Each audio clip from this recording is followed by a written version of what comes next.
specialize in music most people hate. Thanks for tuning in. Make sure you check out our Facebook page, Instagram, and our website. Let us share the noise with you. Yo, this is John from Noise Dosage Media, and this episode is brought to you by Begrudgingly Benny. Interested in putting something horrific and grotesque on your next piece of merch? Benny is tucked away in the fiery depths of COVID quarantine, blasting the filthiest of old school death metal and drawing hideous creatures that he is waiting for you to adopt. Go over to Instagram and follow at BegrudginglyBenny and contact him if you would like some really weird original art for your band or label. Super professional, highly recommended. So I want to start off by complimenting your band. So I just found out about you guys a few weeks ago. I don't know how I came across your band, but I was like, holy crap. Like everything about your band is amazing. The way that you guys promote yourselves, the music videos, everything. Everything is like in depth, you know? Yeah, we definitely put a lot of thought into all of it and a lot of talking. Right. So the first kind of question I have, so I'm a photographer and like video guy myself, and I noticed that you guys do that like on your own, like you do your own music videos, right? Yeah, it's all us. Yeah. Pretty much. So the longer answer there is that when we released our first album, The Gravity of Fall, we went to do our first music video, and I reached out to Carl Winery, who has a production company, a video production company, Hot Carl Productions, and that's actually how we met him. Started working on a video with him, and then we ended up becoming friends. He liked our music too, and he joined the band as our bass player. Oh, that's awesome. So we got pretty lucky there. And now the whole band definitely gets in on it and works together on the videos, but we couldn't do it without him. So we got pretty lucky, and also just sort of attracted him in, played honeypot a little bit. Yeah. Hey, there you go. It's a very collaborative process, just like whatever we do, from our music to any of the artwork we put out to the videos. But yeah, we're very lucky to have him. There you go. So what do you enjoy the most about, being able to go in depth so much with the tools that you have in your band? Just allows us to express ourselves right. The way that we want to express ourselves, and it gives us a lot of creative, it gives us a lot to roam in the creative realm that we want to go in. So it definitely, that's the kind of music that we listen to for the most part, is music that has usually a few facets to it. It's not only the music, it's also the artwork, it's also the videos, and they usually tell sort of a cohesive story. And so that was pretty important to us when we started making music. I mean, the first real album we put out had a story behind it, and that's always kind of where we're coming from. Yeah, the concept. I haven't done a concept album yet, but like that's a bucket list thing. Having a story, a meaning, and emotion. We all love really good stories, and a lot of the material that we love, like when it comes to movies and music. So we try to do that in our music as well, in our videos. Right. So, you said that he goes to film school, right? Your bass player, correct? No, he's pretty much self-taught actually, but he's self-taught. He has a film production company. He's been doing it for a few years now.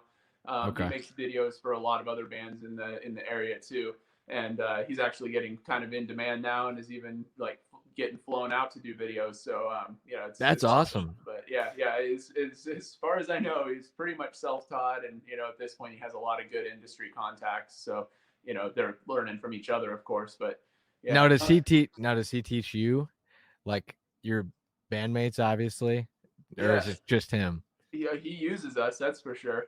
Yeah. We're the extra pair of hands. No, we've definitely learned a lot from him in terms of video making and everything, but he's still got a really good eye for it that I don't think we could really replicate it without him. But the last video that we just put out, the Holy Procession, just came out 2 days ago.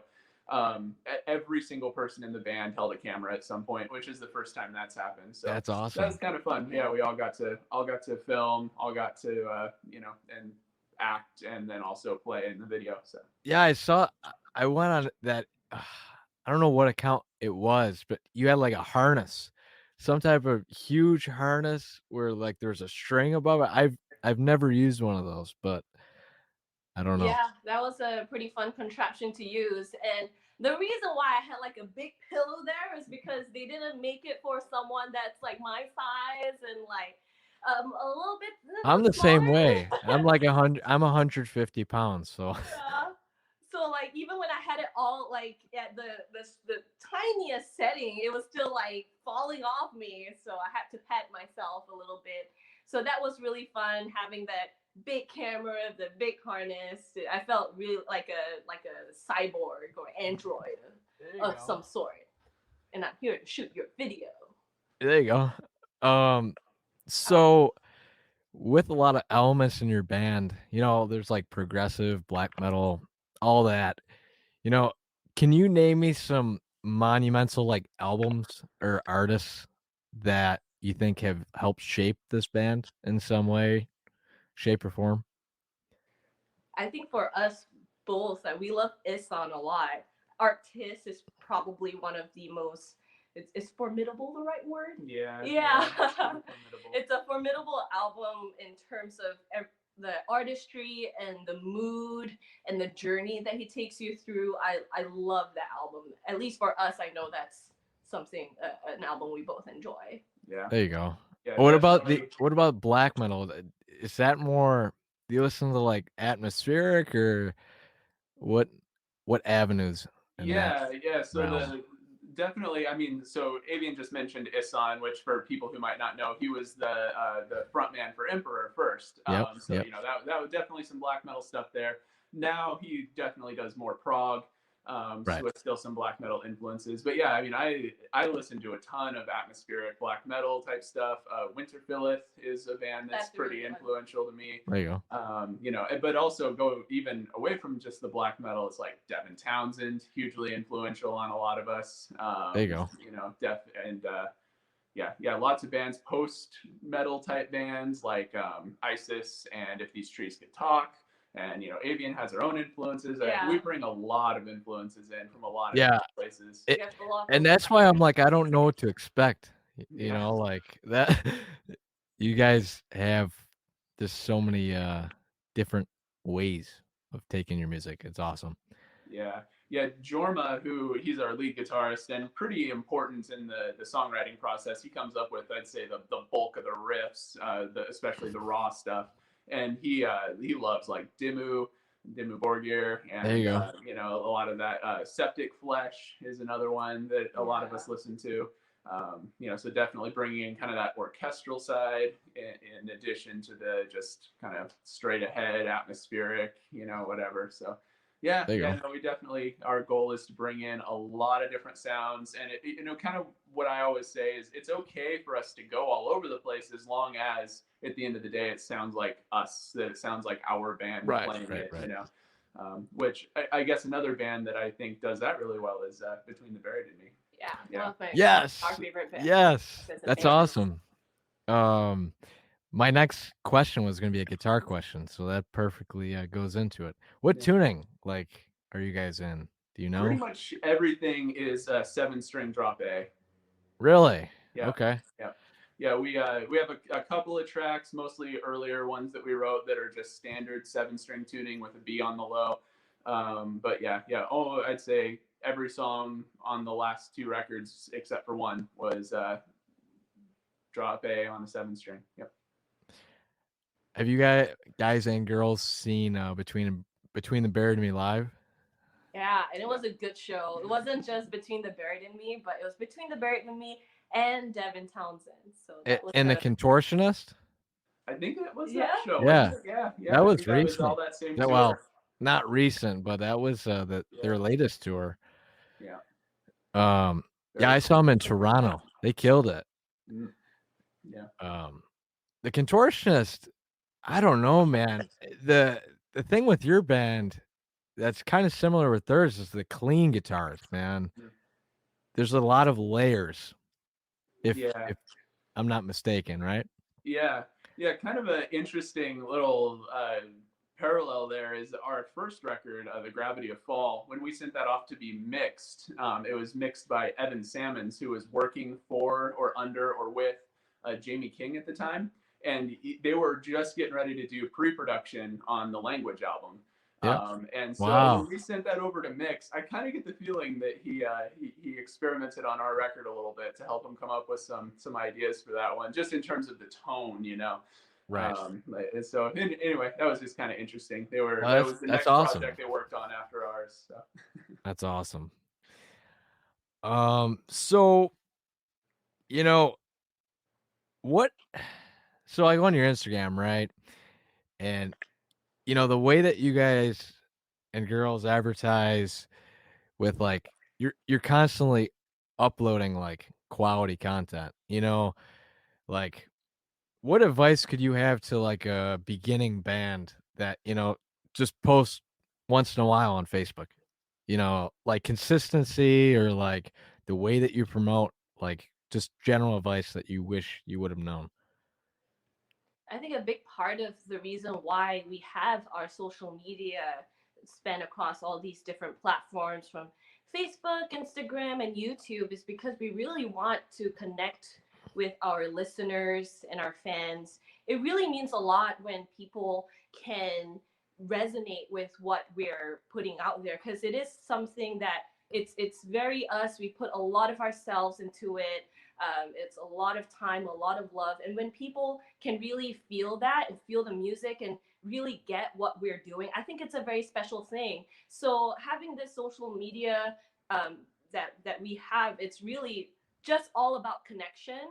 I think we've gotten good response from people saying that they appreciate us commenting, back and talking to them. Right.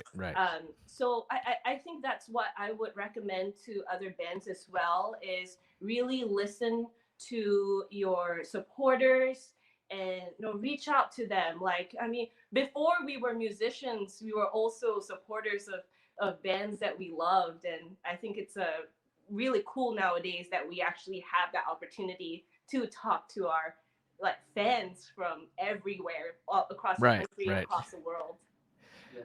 I think that's like the coolest thing. Like I talked to somebody from I talked to Necro Butcher, and he's like, you know, across the country. And I think that's like the craziest thing, that you can just reach anybody nowadays. Like, yeah. And especially through music, it's just an added touch. Mm-hmm. Yeah, and I would say the other thing on that is to make those meaningful. You know, when you connect with someone, to have it be meaningful. Like, don't just respond to every comment with emojis. You know, love. Sometimes that's all you can do. I get it. Sometimes, you know, all we can really say to someone is just throw some horns at them. But if you can, you know, if they're asking a question or if they're trying to engage with you, actually engage with them. You know, like figure out where they're coming from, why it is that they're resonating with your music. Yeah, just don't ghost them.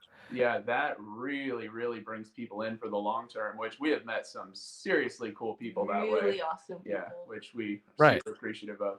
And eventually, like, you don't know if you're touring in their town, they could send you like a booking agent, you know, like. People know people, man. Yeah. So Daniel Combs said, "Hey guys," Candace said, "Yeah," and Darkest Hour said, "Hello," with something I can't see. Is that a penguin? I can't see. I don't know. Anyway, what's up, Darkest Hour? I hope your hour is dark. Dark, not light. So with the album Illuminated, you know, what are some things that like nobody knows about, like behind the scenes, like, you know, like production or like just funny moments in general? I have one while Avienne thinks about it. So the one thing that I always think of that is kind of interesting is that, you know, when we started writing for the album, and at that point it was just, you know, really loose, just some of us in the band room trying to come up with ideas. And we were all just sort of sitting around complaining about how we were having a hard time coming up with ideas. You know, we had just gotten done kind of with our first tour. We were still very much in the mindset of just trying to be professional and play the songs really well. It had been a while since we'd written. And so we were just kind of having a conversation, and I was standing there playing guitar, just kind of fiddling around, and I started doing the do do do do do do, which ended up being one of the main riffs from Illuminated. Yeah. And we kind of started looking at each other like, yeah, maybe that's kind of what we should be trying to write. Yeah. Stuff like that, Yeah. stuff that we could The evolve. hook on that song is so good, man. Yeah, thank you. So anyway, that riff that it busts into when she first starts screaming in Illuminated at about the 440 mark. That's the first riff that was actually written for that album. And it just came together in the band room while we were kind of bitching at each other. So I'm just like, I'm done. I just want to play shows. Come on. Yeah. Another one that I can think about is so when we're writing, like it's a very free flowing process. So we've gotten a lot of good response from the saxophone section in Crack of Light.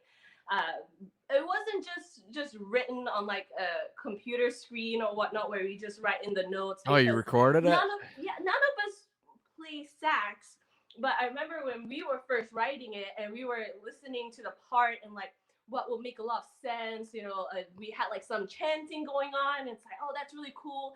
And then we were listening to this part, and then like I was like, you know what would be really cool here would be a saxophone. So right there and then I recorded a sax solo. You know how people do air guitar?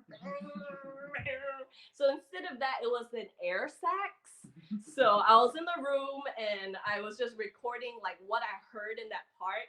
And I was just like, it was like a cat saxophone because it wasn't just actual like notes. It was in meows.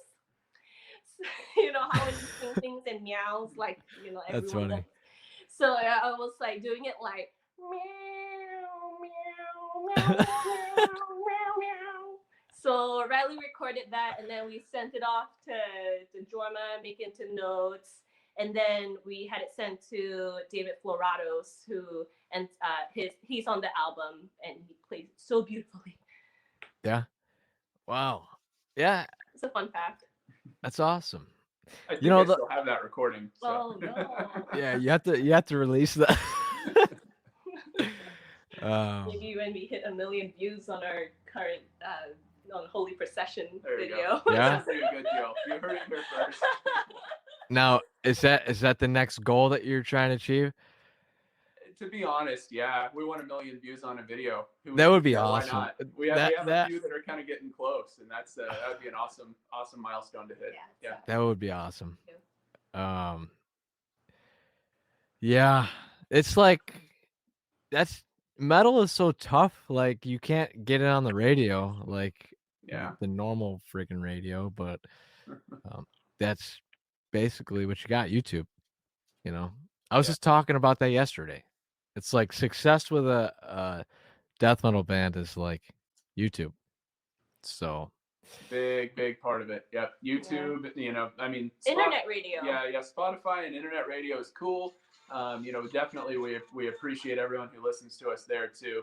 But YouTube's kind of the hub. I mean, if you can build a base there and put out really good video content and consistency. That's your band, I'm telling you. So 10 people. Okay, give me your questions. Come on. I'm asking all the questions. Hey, everyone. Yeah, whatever questions you want. I mean, within reason. Whatever questions,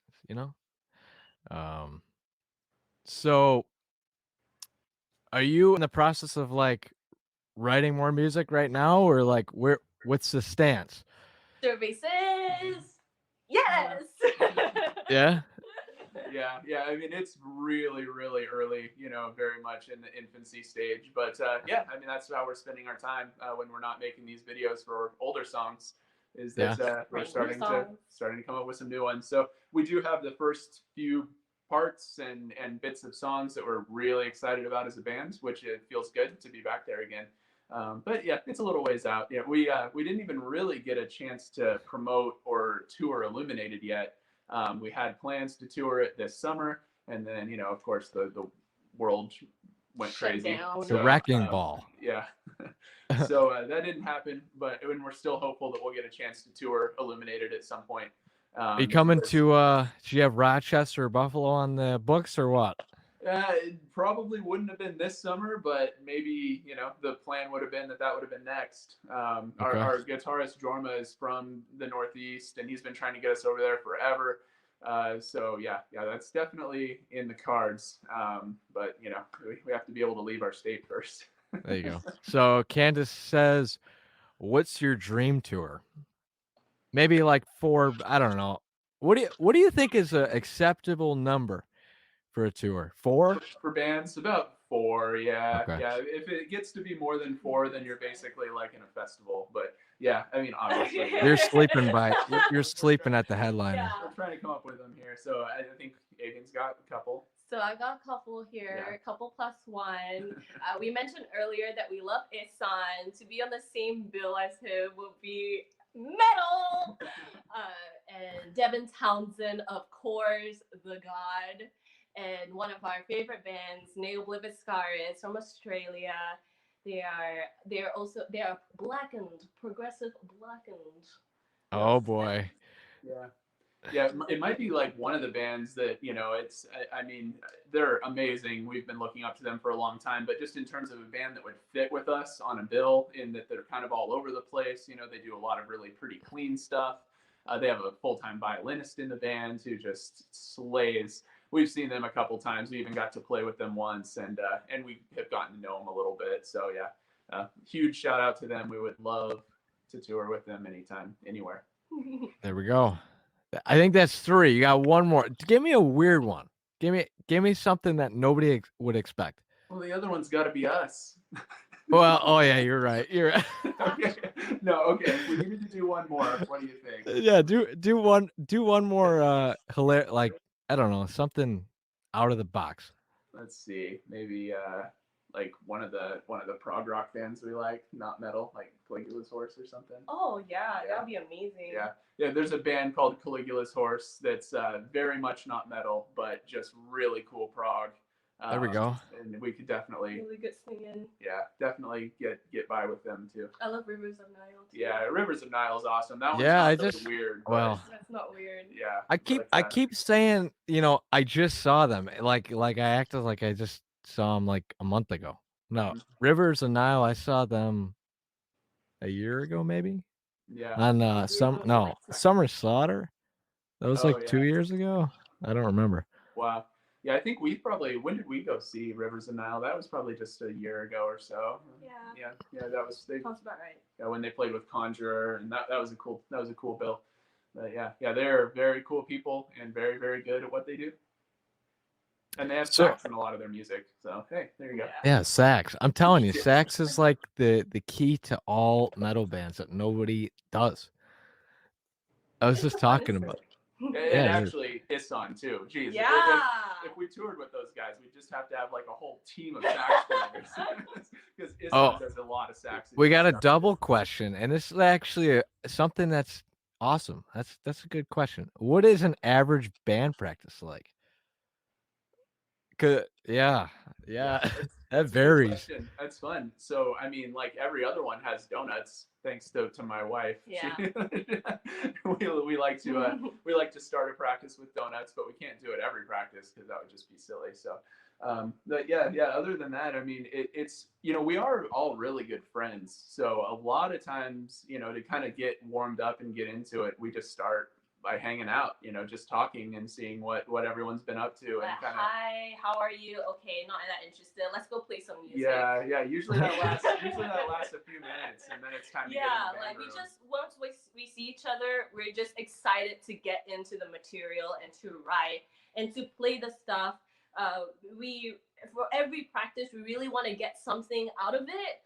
Whatever it is, be it like writing something, be it tightening up like a certain part in a song.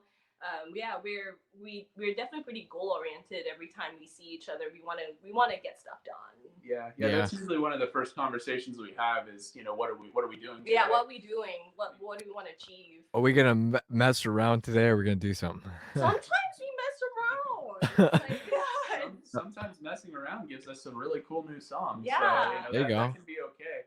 But yeah, so we just kind of like to set that up front. And like Yeah. Avienne said, having goals is super important. If the goal is, we're going to play the set twice, Yeah. You just get sweaty and make sure that we can Yeah. actually play this stuff and make sure that like our lights look good. Yeah. I mean, sometimes that's the goal. Sometimes the goal is, hey, let's try to like tighten up this new Yeah. track, or let's arrange something. So yeah, it really does definitely depend. But I think Avienne put it well when she said we try to, get something out of every practice. Right. Now, something just came to me, what, I mean, as a pre-production, do you do Guitar Pro? Because I know a lot of like, Between the Bear and Me does that. They, they do all MIDI and stuff like that. Yeah, yeah, we really don't. I Yeah? think that's just sort of a Okay. little bit of a style thing. Because usually when we're working on the musical part of it, a lot of times, the riffs start with me and the other guitarist. Of course, that makes sense. And usually it starts with the riffs, which are a little bit more feel based. You don't necessarily need Guitar Pro for that. We take a lot of cell phone recordings, video recordings, and record everything kind of as we come up with it through our live setup. But then the solos usually come a lot later. Jorma, our lead guitar player, he's all about the feel of the solos, and he spends a lot of time working those out. Usually later on in the process. So yeah, the kind of the Guitar Pro, writing out all the arpeggios and all that kind of stuff. It's not so much our style, so we haven't really had the need to. But for like a tech band or something, they almost have to, because otherwise, how are you going to remember all those notes? Exactly. So yeah, we're a little bit more riff oriented, maybe. Feels oriented. Yeah, the feel. Feels. You gotta have it. The one question I've been asking a lot lately is, what are some like personalities in the band, and how does this harm or like help the band? Because that personalities, like, can make or break a band, and I'm just curious. Yeah, I would say we're all really different people, but what ultimately matters is that we all have the same goal, and we want to make really good music and put out really good material. So sometimes like we can get on each other's nerves, but at the end of the day, like we have that same goal, and we are open to what other people are saying and how they feel about certain things, because that's part of the creative process, right? Like you don't want to shoot someone down too early or like stifle them in a way. So whenever someone has an idea, like we're always willing to hear it and give our criticism. But as far as personality goes, yeah, but we all contribute something. We're all really different people. Yeah, I mean, just we different roles. Exactly. Everyone kind of has a different role, and I feel like everyone plays their part pretty well. You have to have people who are kind of pushing a little bit more, toward the goals and everything like that, because with artistic people especially, you're always going to have some people in the band who are a little bit more, they sort of drift from one idea to another, which is a lot of times where the spark comes from. And so it's super, super important. But, you also have to have someone there kind of organizing those thoughts, organizing the ideas, cataloging, recording, and someone who can remember stuff. Yeah, and that's Riley.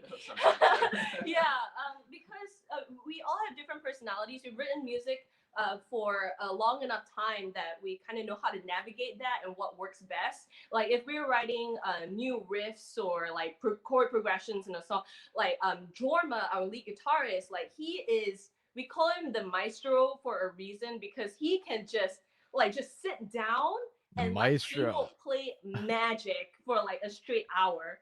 But then after that, like we ask him like, "Oh, that was really awesome! Like, what did you play?" And like, "I don't know, I was just messing around." I forgot. Yeah. So like we take someone like, for example, Jorma, who's just amazing at like on the fly making all these riffs, and then someone like Riley per se, who like is really good at really distinguishing what is like really working. The structure guy. The song and and the structure and organizing that. So we it took a while to figure that out, but we found ways to make it work. Yeah, and our drummer Jeremy is kind of on the same page maybe with me, whereas a lot of times things aren't really concrete until Jeremy comes up with a beat for it, on drums. So a lot of times he's super important in the song structure aspect of things, and because he's also very just like task oriented, and he's always looking for ways to kind of put things together.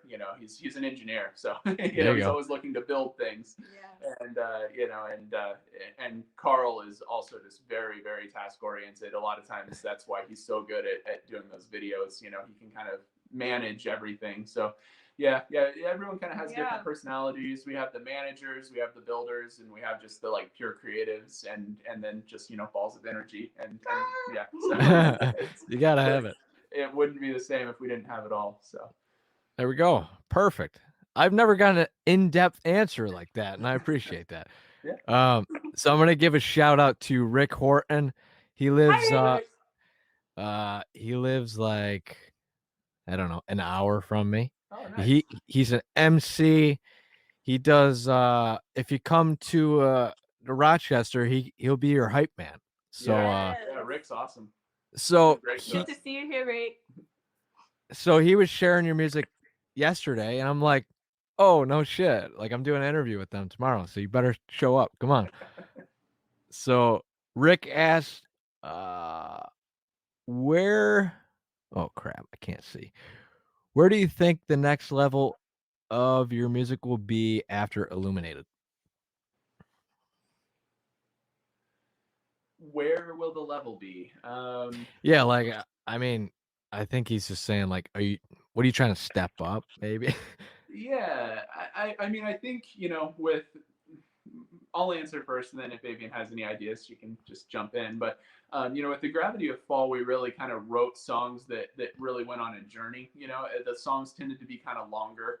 And then with Illuminated, we sort of built the songs instead of lengthwise, we just built them on top of each other. So they tended to noticed that. You had long songs. I love it. Yeah. They were shorter songs. We tried to keep it kind of tighter, but we still put in all of those ideas and just layered it. So I think that the next step is to kind of try to combine that, to hopefully not make things too short to where they feel kind of jam-packed, but also, not too long to where it's hard to keep people in the room with us when we play it live. So, I think that finding that balance of being able to be a little bit progressive in terms of song structure, having some clean instrumental breaks, which people seem to really love, and still being able to kind of build stuff, vertically on top of each other to make it really thick and give that wall of sound. I think that's something that we kind of all wanted to work on for this next record. Yeah. Right. Just kind of combining the best of both worlds from the last two, I guess. I just want to do more of what works, really. Yeah. We've played enough shows and we've written music together and made videos enough together to know what really works for us and really develop our style. And I just want to take that and then throw in more heavy and have fun with it, really. I think the length of the songs really, I don't know, that steps it up too, because, like, how do I say it? The length makes you like space out more. Do you know what I mean? Like, it just feels like it's more in depth in a way. Yeah, we like when we can take people on a journey with a song. The video we just released yesterday, again, I'll bring it up just this one more time, but it's like a 10-minute long song, and I'd say like a huge percentage of the comments have been, wow, that didn't feel like a 10-minute song. And that's always kind of been the way that song feels when we play it live too, is that, because we're just going through this journey, this process, and, people are just kind of vibing on the song. Yeah, take your time. Yeah. That was the word I was searching for. Yeah, it feels right. I kept grabbing for it. I couldn't find it. Yeah, you can't rush the swell sometimes. You gotta let it happen. That's what I was saying. So let's see. Candace with another one, she said, what is one of your favorite moments that you have spent together as a band?